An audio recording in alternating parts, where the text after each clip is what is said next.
Welcome back, everybody, to the Fantasy Golf Bag podcast. My name is Drew Matthews, also known as Red Kachik, and I am joined by a very, very, very special and it's going to have some longevity to the show in the future, Mr. Jason Roslin. Many of you are familiar with his work.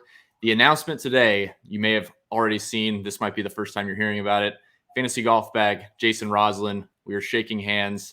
Roslin will be working with us. He's a part of Fantasy Golf Bag now. So you'll be doing a lot of content for us. Your own model that you publish out there, a lot of stuff. I won't want to give away the details. I'll let you kind of introduce yourself, Jason, but it's great to have you, man. This is really exciting for me.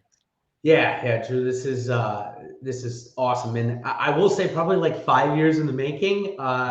Drew and I first, kind of broke in right at the same time. And Drew moved down to Florida and I soireed him into playing a couple rounds of golf with me. And this all started 5 years ago. So funny to now be here and thrilled to be joining you.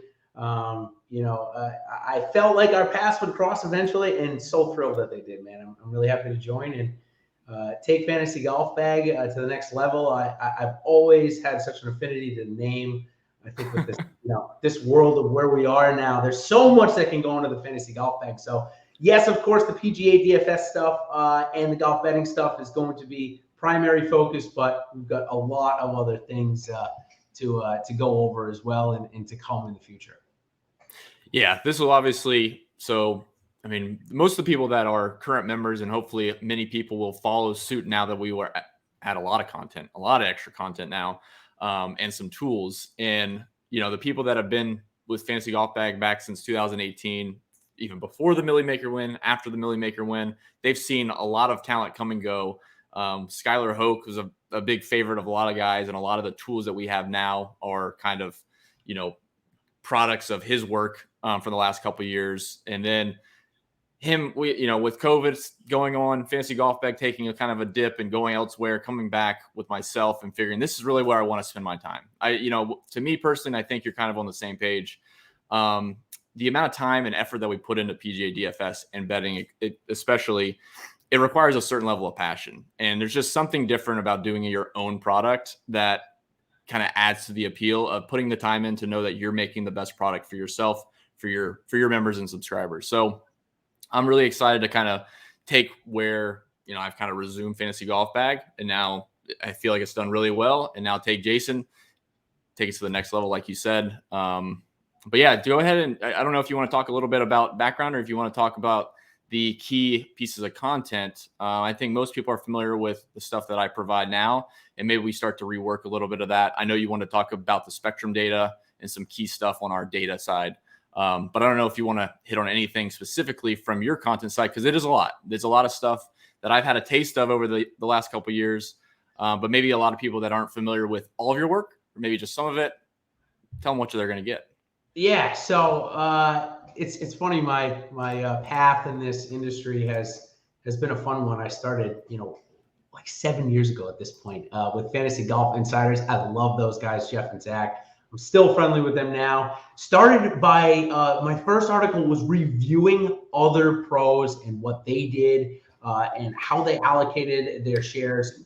Basically, all the ones that would put 150 entries in each week. So that's how I kind of started off. And then that morphed into kind of doing my own thing at Tour Level Fantasy, where I came up with a slew of content ideas that I thought was really helpful to this niche of PGA DFS. One of those things was the customizable Excel model, and that allows people to really make their own model very easily without having to go and find the information.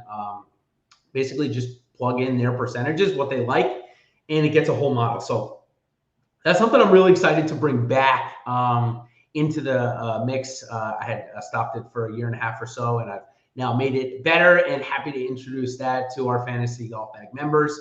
Also going to be bringing over the Winning Element article. That article is 7 years running for me. I'm really happy about it, that I've been able to keep it for so long. And if you guys haven't read it yet, or if you guys have, you know what it is.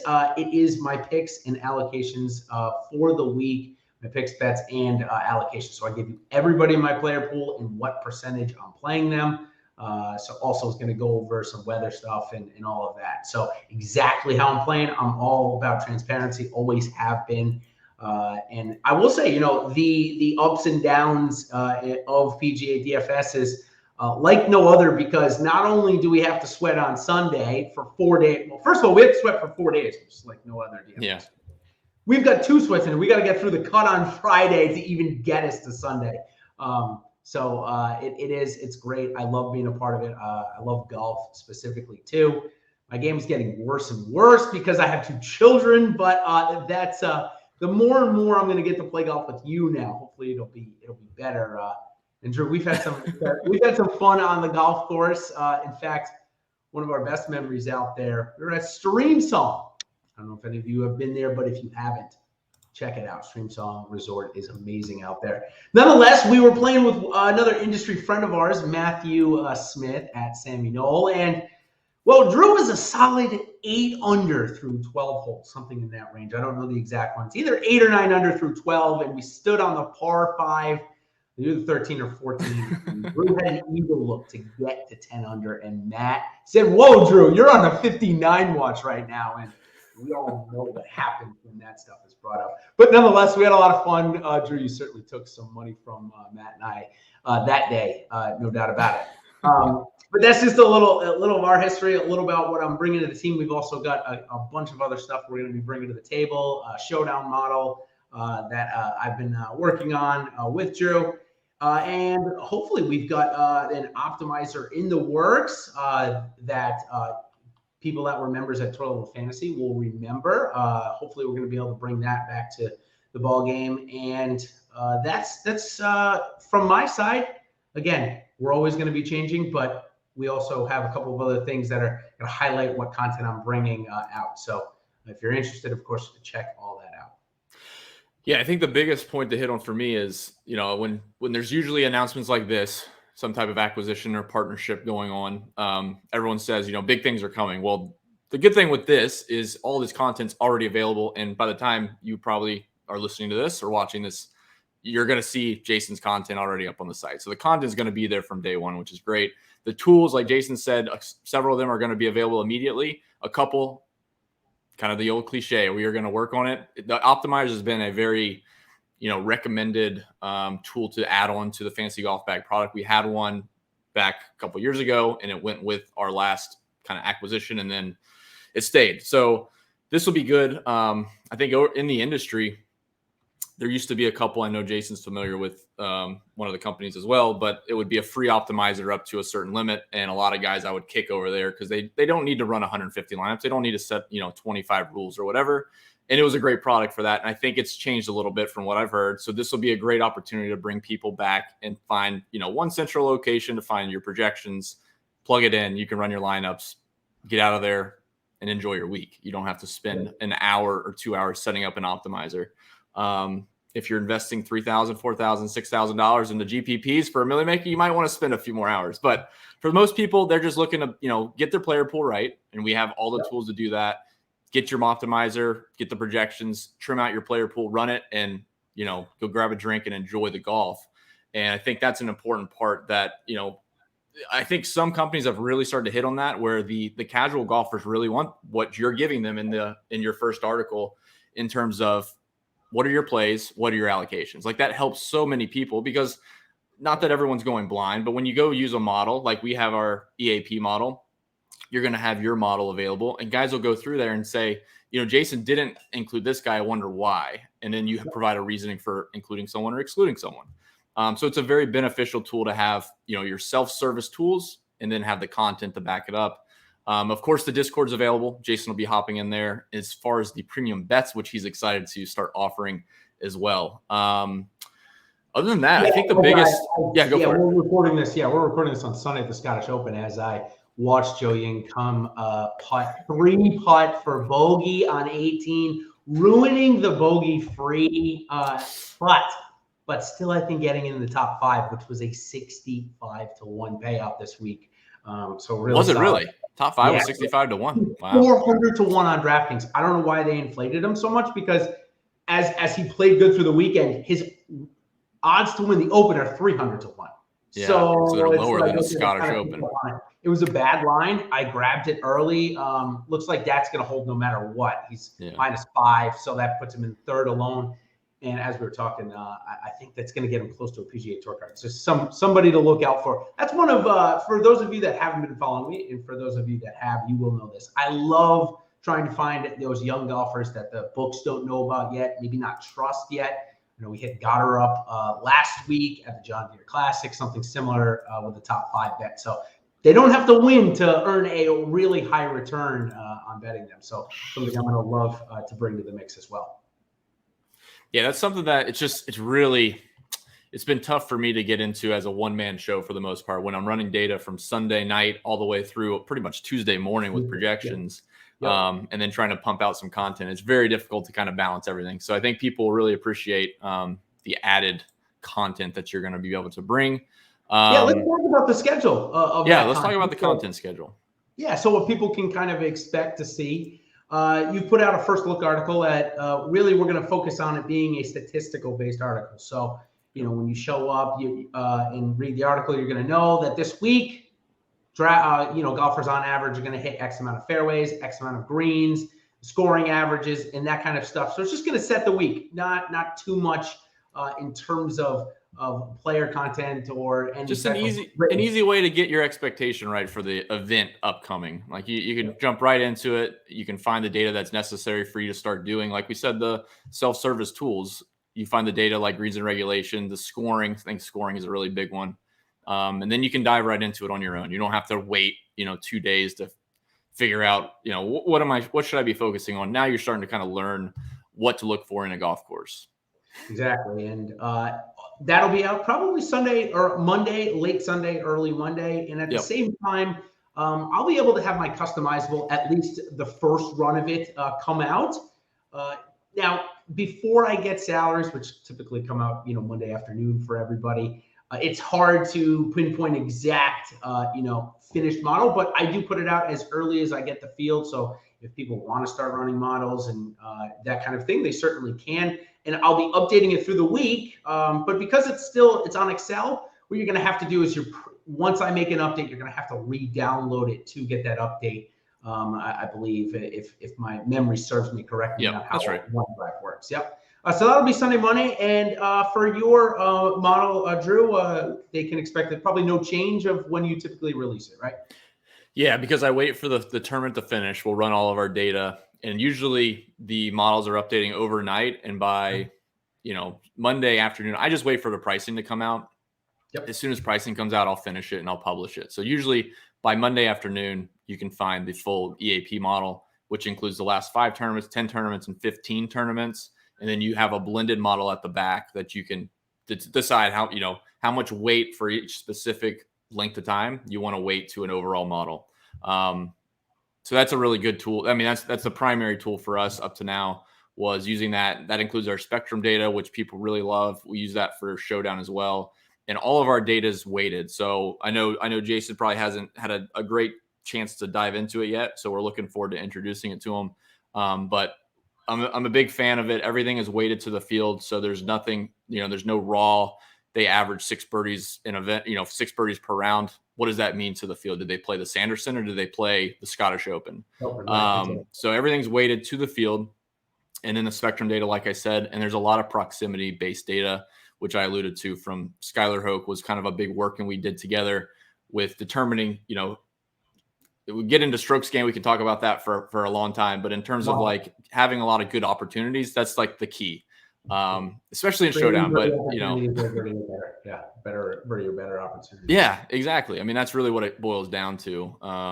So that's usually, like you said, to stay on top of our schedule we're talking about today. It'll be Monday afternoon. You can always find that. And we'll post the updates in Discord. I usually tag everybody so that they know they can hop out there.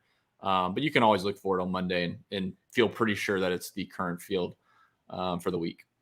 Awesome. And then ownership projections come out on Tuesday, and we are going to have the Against the Grain article, which again has been long running, almost as long as the Winning Element. They came out roughly around the same time for me, about 7 years ago. So the Against the Grain article, if you haven't read it, will be based primarily on the ownership projections from Fantasy Golf Bag and what they come out with, and giving a few picks from each of the pricing ranges that are against the grain, staying with the golf theme, of course, and golfers that are going to be low owned for the week. And that takes us into Wednesday, where each of us have our premier articles that are available only for Fantasy Golf Bag members, where we give our cores basically in the golfers we're playing for each week, which is really great. Again, it's going to give two great pieces of starting your player pool. If you're only a, say, one person or a one lineup person, well, if you read both and see guys that are on the same on both of our cores, it's a great place to start, certainly,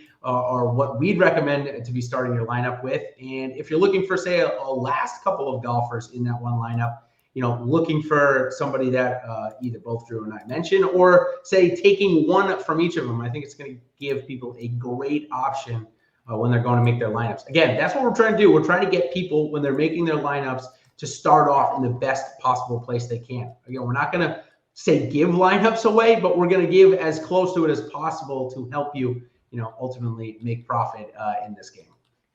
Yeah, and that's something I've kind of brought up to our members in the past, because like the time frame on golf is really a quick turnaround from Thursday, and then it's a long Thursday to Sunday, and then a quick turnaround again. So it's not like football, where guys can kind of leak out or drip articles, Tuesday and Wednesday as an early look or whatever, and then check matchups, and then Friday, Saturday, they keep popping out articles. So really my time is delved into the data pretty much Sunday, Monday, and then researching my own stuff Tuesday. And then by Wednesday, everything is pretty much set in stone for the most part. And that's when the article comes out. I know some people have always said, like, why can't we have something Tuesday morning? It's really early. Like you don't want my weather, but you don't want Tuesday morning. Yeah, I think what's going to be nice is throw that against the grain article, starting to understand, okay, here's the leverage plays of the week and where we're going to go with our lineup. So now it builds, I think all of it's going to build off. Yes. We don't follow models exactly, but they're going to give us some of the best plays of the week, of course, and who we should be focusing on. So love that. All right. So we've been talking about that for, I think, about 15 minutes. I think we can get into some Open Championship stuff. How about you? Yeah, let's talk about it. Right. Yeah, I'm looking forward to Xander Schauffele Chalk Week. Maybe Jordan Spieth Chalk Week too. Just a lot of chalk. Yeah, so I think when pricing first came out, my first thought, seeing Jordan at 10, I said, wow, this is going to be a tough week because typically if Jordan's 10 and he's not playing the best, I know he's maybe looking at a top 10 here at the Scottish this week. I think it'll be concentrated. I think Schauffele will certainly come in as the highest owned. It looks like he's going to win this week. He's on, as we're talking, he's on 16 with a one-shot lead. So if he ends up pulling it out, he could be 30% owned. I don't even think, even if he doesn't, I think he's still super chalk as well as he's played. I mean, pretty much all year, but add a win, and we'll just say he's going to win this week. Add 2 wins is really going to accentuate things, but he's a good enough value when most people, and you would probably agree in majors, balanced builds for the most part do really well because people can jam in a lot of top 10, top 20 equity through that 8K, 9K range. So yeah, I think Xander's going to be, there's really no one above him that's shown a ton. I mean, Rory McIlroy is just crazy expensive. Yeah, well, that's the thing, only other guy. I mean, Xander ultimately is playing the best in the world by far right now. I mean, look at it one way or not, the JP McManus Pro-Am, he also took that down in Ireland, so it's really 3 straight wins.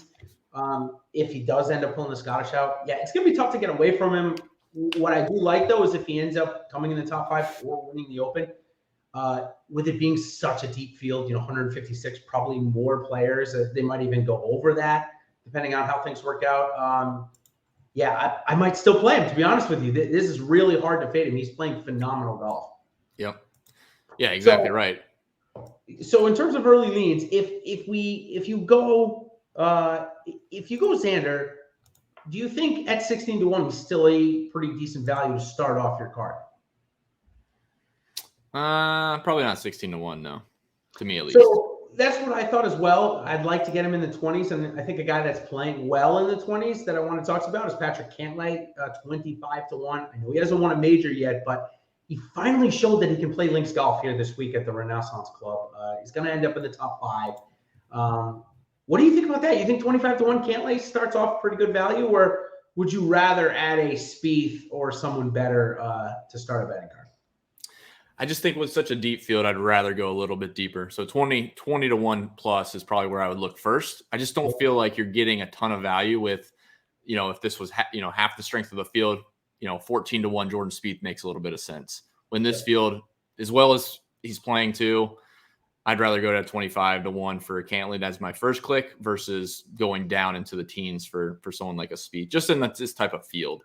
The guys that I do like, I mean, just looking at a little bit of course history, because I do think there's some trends with the Open Championship, but like Louis Oosthuizen at 40 to 1 is really intriguing. I don't know what he is on the DK Sportsbook, but he's got to be probably 35 plus, maybe 50 plus in some spots. But like a guy like that might come in under the radar in terms of betting. And I think he has 2 seconds at St. Andrews. I think it's second place. A win in a second. Yeah. A win in a second. Okay. Yeah. Took it down in 2010 and then 2015 lost to Zach Johnson there.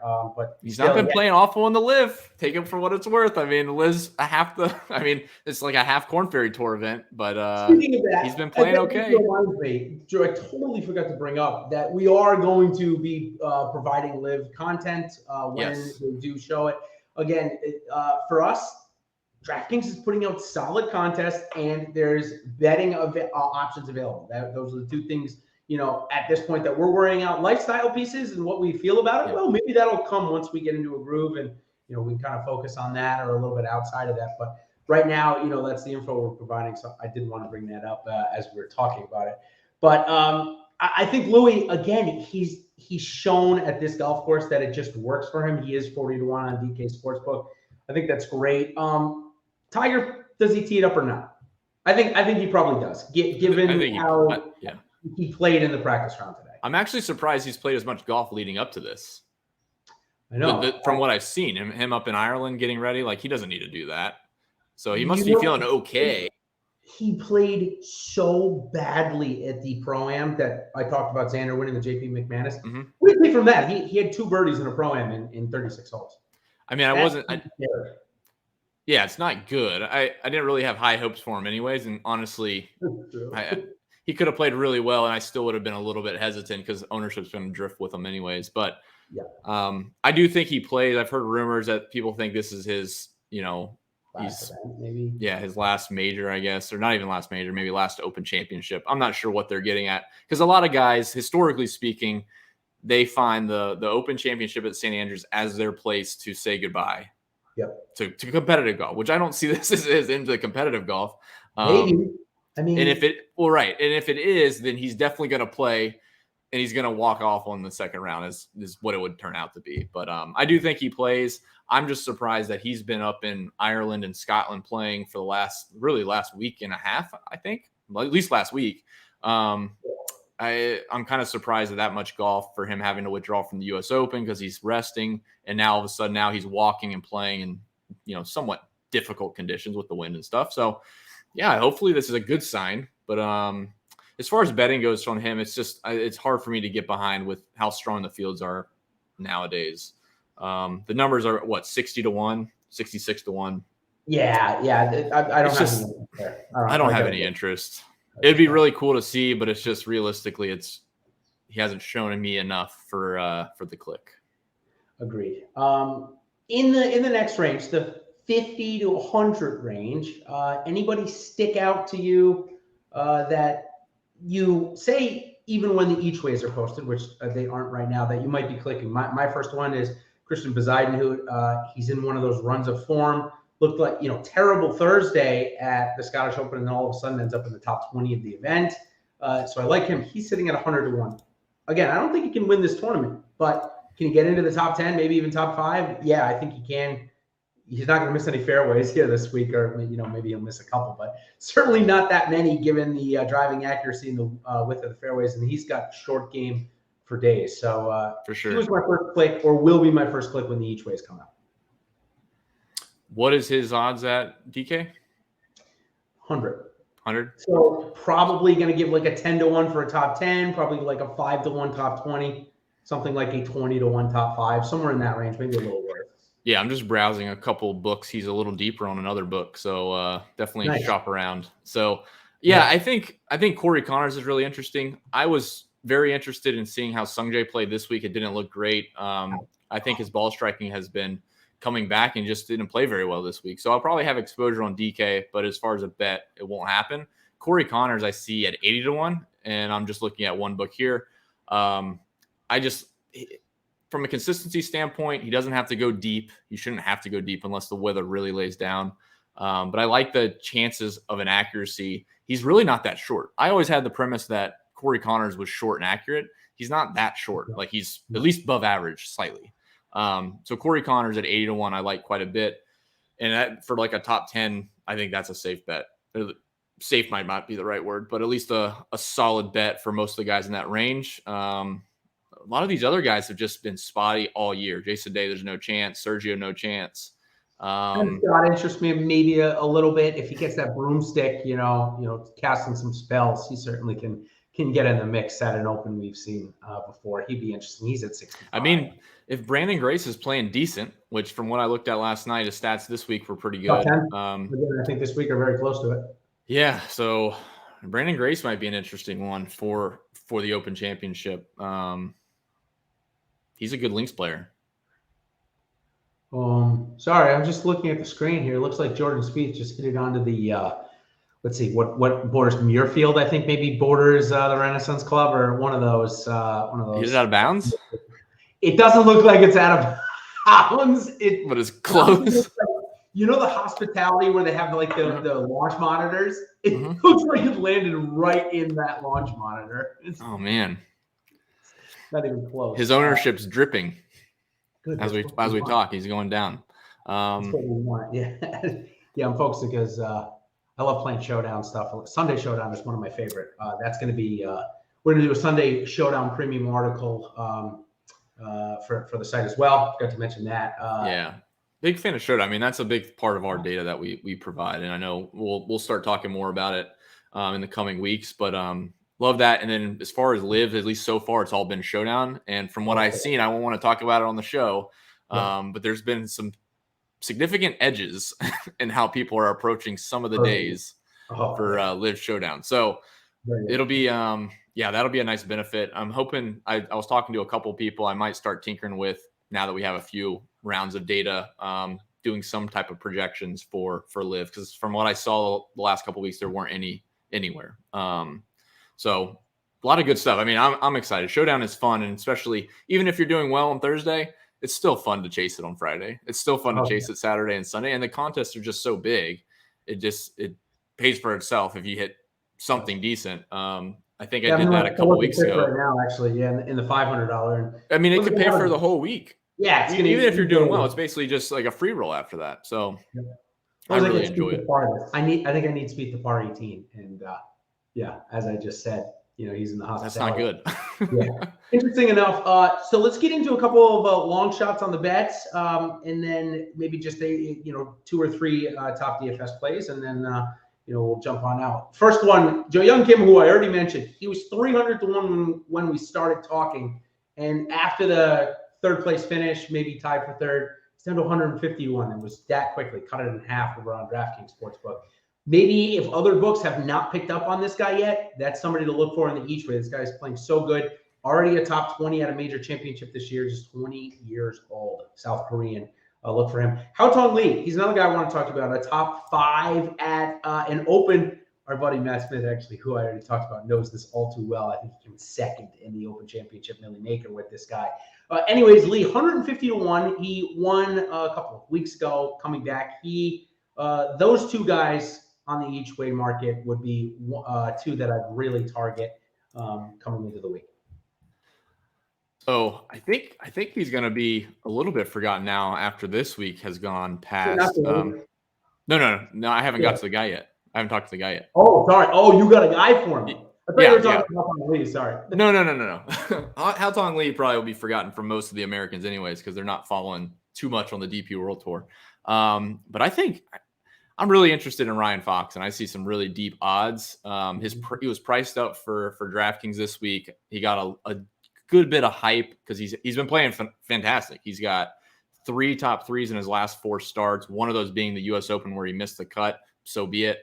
As far as a guy that can hit it really long, which we know distance matters at St. Andrews, Ryan Fox is playing some of the best golf, and I see him at 200-1 on a couple books, and he's only 7,100 on DK. So he's another guy that hopefully, what we've seen typically with ownership is a lot of the top guys get, good ownership, relative good ownership based on their win equity. And as you drift down, there's so many guys in the 7Ks that it just naturally spreads out. There's never really overwhelming chalk. So I really do like Fox on both. Yeah, if you've got a lean in majors, I love that because it just doesn't get chalky down in that price. Yeah. So, all right, yeah, let's talk for just a couple of minutes about your early leans on the DFS side. I know we've mixed that in with some betting, but first foremost for me, when making lineups, I've been pretty easily making lineups that I really like with Jordan, Xander, and Fitzpatrick. My question to you is, do you think that I can get unique enough with the other three and not give up, enough, say, top 10, top 5 equity to actually win a 150,000 entry contest in? Or do you think it's going to have to be more balanced this week? No, I mean, all three guys are probably going to touch, 80% ownership? Across the three of them? Yeah. Yeah. Yeah. Which is it'd probably be 80. Yeah. You can make it work. You're gonna have to punt off a 6K guy most likely, or just take some really low on 7K guys. The problem with most people, especially if they spit it out of an optimizer, is they're all going to land on the same values just because the optimizer wants to jam the best projection. So you guys got to watch that. But like to your point, you can play those three, and honestly, theoretically, those three could be in the optimal lineup. But you're going to have a 1 or 2% owned guy like a Hao Tong Lee or something in the top 10 or top 15 that kind of buoys you, along with two other guys that play really well. So yes, you can get unique with that. You just have to be, conscious of your player pool and exposures, because to your point, I don't know if 90% could be a great round number for you if you want to jam those three in. But for most people, if they jam those three in, they're looking at like 120%, cumulative ownership, and that's probably not going to work. Maybe the $4,400, contest. Yeah, certainly not the 25. So it's not the worst thing. I mean, they're very expensive. If you jam those three in, you don't leave much on the table. I don't think you could play anybody in the 8K range unless you punted two literal min price guys. I don't think you can do that. But yeah, I think for the most part, you're looking at spreading it out, balanced in the terms of, you're getting one or two 9K plus, you're getting one or two 8K, and then you're getting two 7K or below. And that's a really balanced build, in my opinion, that probably does well, because there are good prices. If you go down, like you mentioned, Poseidon, who as a long shot, as a outright, he's only 7,300. And if that, like I said, he's not going to be overwhelming chalk. But there's a lot of good values even around him. Seamus Powers sitting right there. Another European, Jordan Smith, I like a lot. Hasn't shown a ton of incredible form, but I do like him. And we've seen guys come out of nowhere to finish in the top 15 or top 10 to win a Millie Maker in this event. So yes, I think balance is the way I want to approach it, but there's nothing wrong with it. I just, the one build that I just can't stand, and it drives me nuts. And we've seen people try to do this and it doesn't win Millie Makers, is I think John Rahm won the US Open 2 years ago and he wasn't in the winning Millie Maker lineup. Correct. Because he was the price of Rory this week, 11-1 or whatever. It's just so restrictive on the rest of your top 10 equity. In my opinion, you're looking for upside, but like overall top 10 equity is really big. And if you can go down your player pool and say, yeah, I know, I feel pretty confident that all 6 of these guys could finish in the top 10, then you're in great shape. If you play Rory and then you have to go down and play, Richard Bland or Marcus Armitage or something at 6,500, plus another guy down here that's an unknown, it might not work out well. It might look great, on Thursday morning if they tee off early. But yeah, I don't like those builds in these strong fields like this. All right. So at this point, and I think we could probably wrap it up after this. Give me your top 2 or 3 if you have 3 guys under 6,800 that you're comfortable with clicking. My 2 at this point, Wyndham Clark at 6,600. The guy's got his putter rolling and showed me at the Scottish Open. He went 71, 71, 70. 67 in the 4 rounds. So all 4 solid rounds this week at the Renaissance Club. 6,600 for him, and then Young come at 6,500. If he ends up being chalk, so be it. I can't imagine he's going to spread like wildfire. Maybe amongst this industry, which maybe pushes his ownership maybe to 8%. I wouldn't be that scared of that. So those are the 2 guys that I'd play. So is 68 okay? 68 and down. Okay. Yeah, I'll let us slide. All right. So the one guy that I've been interested in the last couple of weeks, Stuart Sink is really interesting, and I think people are looking at Zach Johnson this week off of his win, obviously at St. Andrews. But Stuart Sink has a British Open win. He finished T20 here in 2015. I think he's steady enough to do well. He's been playing pretty well over the last 15 tournaments at 6,800 with guys around him. I like Stuart Sink. Like, I wouldn't be surprised if he finished in the top 20 and top 15.